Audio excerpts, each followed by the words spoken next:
Desafíos que enfrenta la renovación carismática. La renovación carismática desde su inicio ha enfrentado desafíos muy fuertes y uno de ellos viene dentro de la misma iglesia.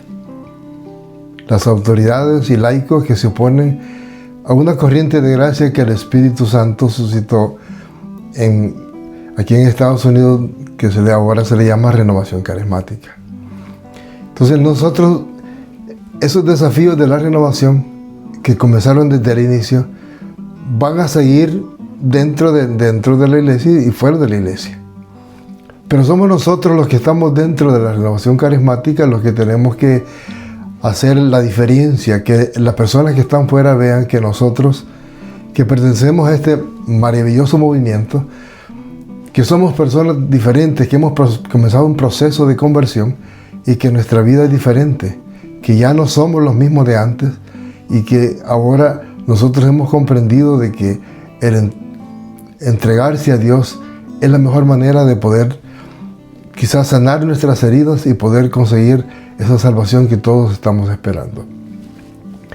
La renovación carismática ha tenido bastantes obstáculos dentro de la iglesia y la razón es esta, porque algunos de la jerarquía y laicos piensan de que la renovación carismática viene de una raíz protestante y que nosotros somos una secta, no somos parte como de la iglesia.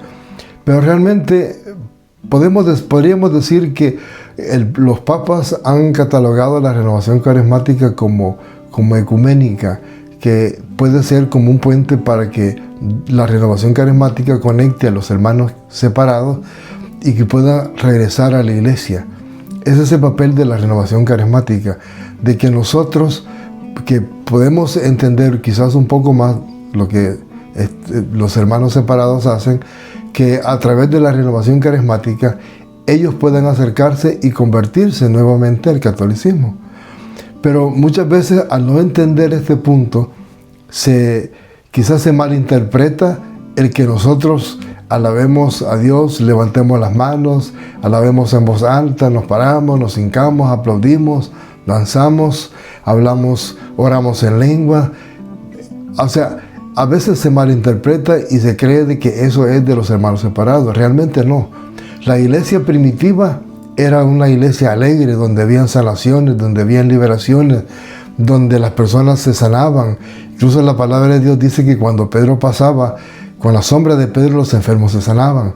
Quiere decir que hay un poder de Dios que Dios ha regalado a la iglesia y que en estos tiempos donde existen muchas personas que no creen en Dios, Dios ha suscitado la renovación para que a través de la renovación carismática sea obispos, sacerdotes, diáconos o laicos, nos renovemos en el espíritu y a través de esa renovación nosotros comenzamos a poner en práctica los carismas que Dios le ha dado a la misma iglesia. Porque la iglesia es carismática y no se puede negar de eso. La diferencia es que nosotros en este movimiento se da más abierto, las personas tienen menos pena quizás o menos temor y se abren al Espíritu de Dios. Los papas han dicho abiertamente que la renovación carismática es una gracia para la iglesia. El Papa Juan Pablo II decía que los grupos de oración de la renovación son como una pequeña escuela de evangelización. ¿Por qué es eso? Nosotros se predica y se alaba a Dios. Pero vamos al punto de los defectos que podría tener la renovación, pero realmente los obstáculos que se le imponen a la renovación para que pueda crecer. Muchas veces queremos conocer la renovación sin entrar en ella. Y nosotros no podemos conocer la renovación sin entrar a la renovación. Yo no puedo decir que conozco Italia si nunca he ido a Italia. No puedo decir que sé manejar un avión si nunca he manejado un avión.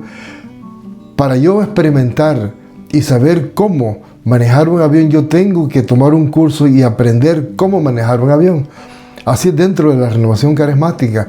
Si nosotros no estamos dentro de la renovación, si nosotros nunca hemos tenido una experiencia con el Espíritu de Dios, va a ser imposible poder entender las cosas del Espíritu. Porque la palabra de Dios dice que lo que es de la carne es carne y lo que es del Espíritu es Espíritu. Nosotros no podemos entender las cosas del Espíritu a través de la carne. Para nosotros poder entender la renovación y no ser un obstáculo para que la renovación crezca, es que nosotros entremos en ella y en vez de ser un obstáculo, nosotros seamos unos colaboradores para que la gracia de Dios siga moviéndose dentro de las parroquias. Porque uno de los sueños de Juan 23 era ese, que la iglesia se renovara desde adentro, que se renovara y que desde adentro comenzara a hacer los cambios para que muchas cosas de las que nosotros hacemos fueran diferentes. Y una de las cosas que la renovación ha venido a cambiar, y por eso hay mucha resistencia en algunos lugares, es la religiosidad. Muchas veces nosotros pensábamos que con la religiosidad nosotros podíamos alcanzar la salvación. Pero ahora, dentro de la renovación carismática, a nosotros se nos enseña que la salvación se consigue a través de Jesús, aceptando a Jesús como Señor y Salvador y dueño de nuestra vida. El que controla nuestra vida, el que dirige nuestra vida, porque solamente en Jesús hay salvación. Pedro le dijo a Jesús: ¿dónde iremos, Señor? Solo en ti hay palabras de vida. La renovación ha venido a eso, a ayudarnos a nosotros a entender que con la religiosidad, en cierto punto, a nosotros nos puede ayudar para estar dentro de la iglesia.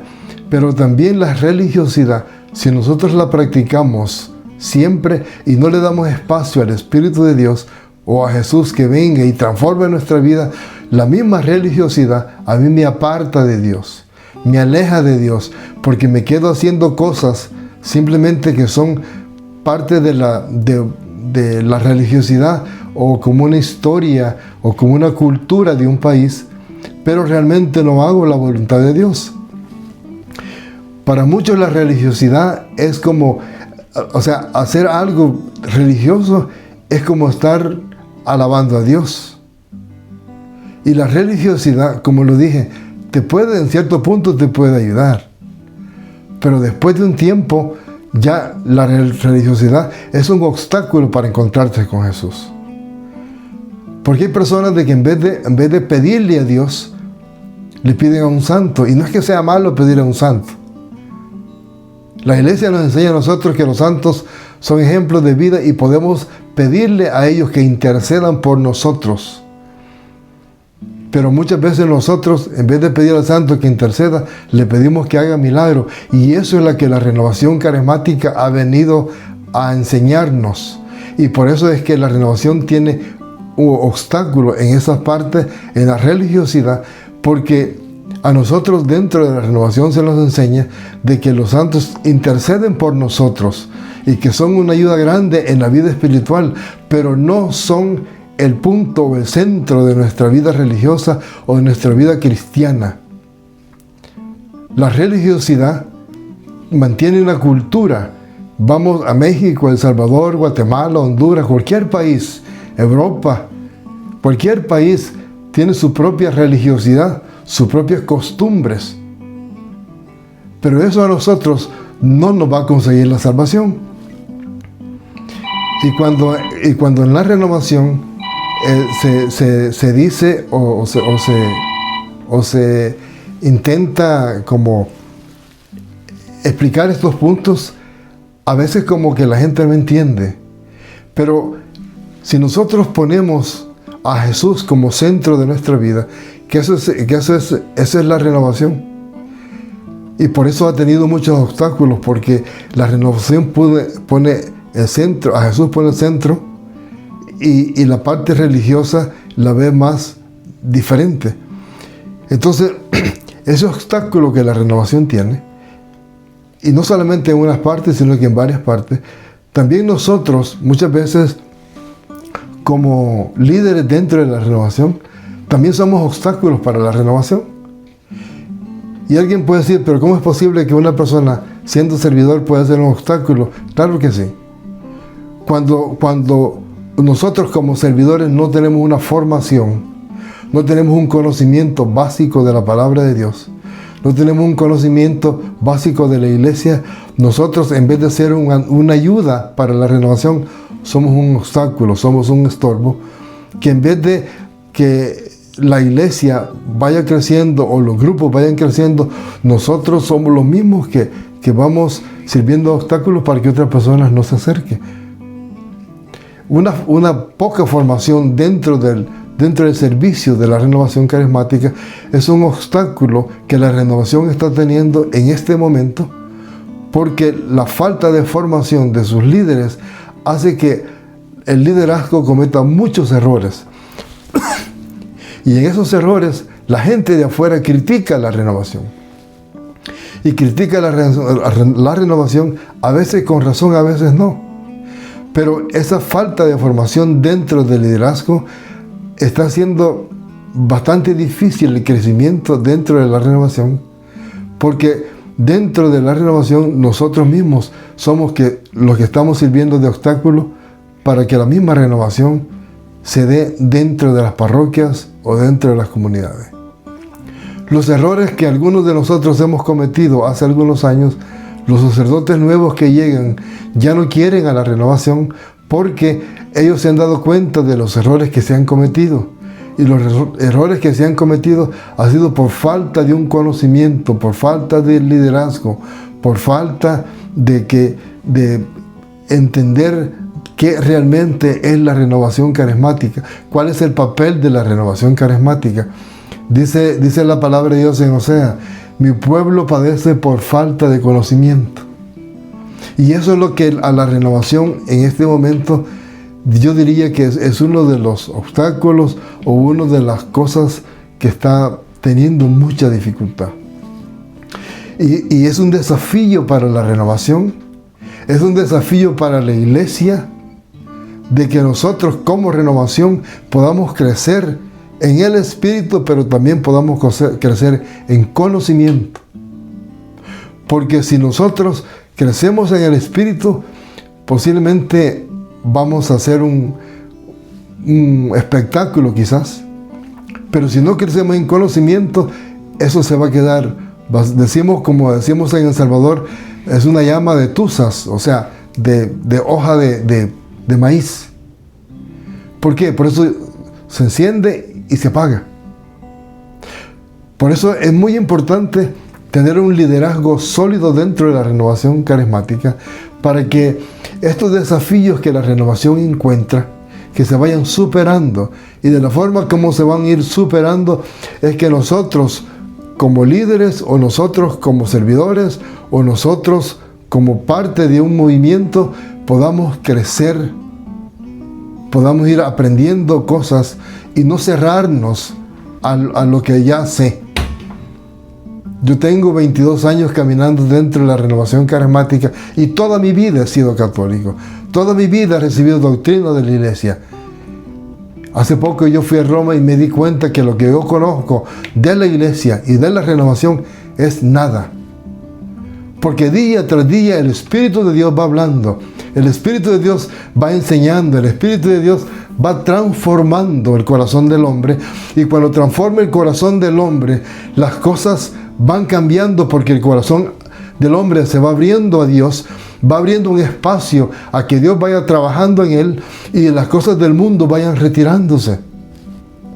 Pero es necesario que de nosotros, los que pertenecemos dentro de la renovación carismática, los que nos hacemos ser o los que nos llaman líderes o nos hacemos llamar líderes dentro de la renovación carismática, que nosotros tomemos el papel que nos corresponde y dejarle a Dios el papel que le corresponde y darle a la iglesia el papel que le corresponde. Pero nosotros no podemos hacer un obstáculo para que la renovación siga creciendo. Y si el desafío de la renovación carismática es que muchos de nosotros que estamos sirviendo tengamos que abandonar nuestro puesto y permitirle a otros que vengan, si hay que hacerlo, es necesario hacerlo. Pero la renovación carismática necesita seguir creciendo, no por que crezca en números, sino porque mucha gente se está perdiendo por falta de conocimiento. Y ese conocimiento lo tiene la iglesia, y a través de la renovación carismática nosotros podemos exponer ese amor de Dios, lo que Dios quiere con su iglesia, que en el inicio de la renovación era renovar la iglesia, renovar las personas desde dentro, no de afuera, no maquillaje, no algo que sea superficial, sino desde adentro. Si es de la iglesia, desde adentro de la iglesia. Si es del ser humano, desde el corazón del hombre. Porque dice la palabra de Dios que lo que habla en la boca es lo que está en el corazón. Hoy yo te dejo a ti esta pregunta. ¿Cuál es el desafío que tiene la renovación carismática en tu comunidad? ¿Por qué la renovación no ha crecido en tu comunidad? ¿Cómo tú ves la renovación para ti? ¿Qué ha hecho la renovación en tu vida? ¿Ha sido una bendición tú para la renovación? ¿O está siendo un obstáculo para la renovación? Recuerda que Dios puede hacerlo todo. Si Dios quiere, Dios quita y pone. Pero Dios nos ha dejado la libertad a nosotros de poder hacer las cosas. Y por eso hoy el llamado es para que nos renovemos en el Espíritu. Y que esos desafíos que enfrenta la renovación carismática, que todos juntos, como iglesia, como comunidad, como grupo, como persona, podamos trabajar juntos. Y que esos obstáculos para que la evangelización siga creciendo en todo el mundo, que ya somos casi 200 millones de católicos renovados en el Espíritu, pueda seguir creciendo y que toda nuestra iglesia sea renovada y que el Espíritu de Dios sea quien nos guíe, que nos conduzca y que nos muestre el camino que tenemos que seguir. Que el Señor les bendiga y tenga un excelente día. Amén.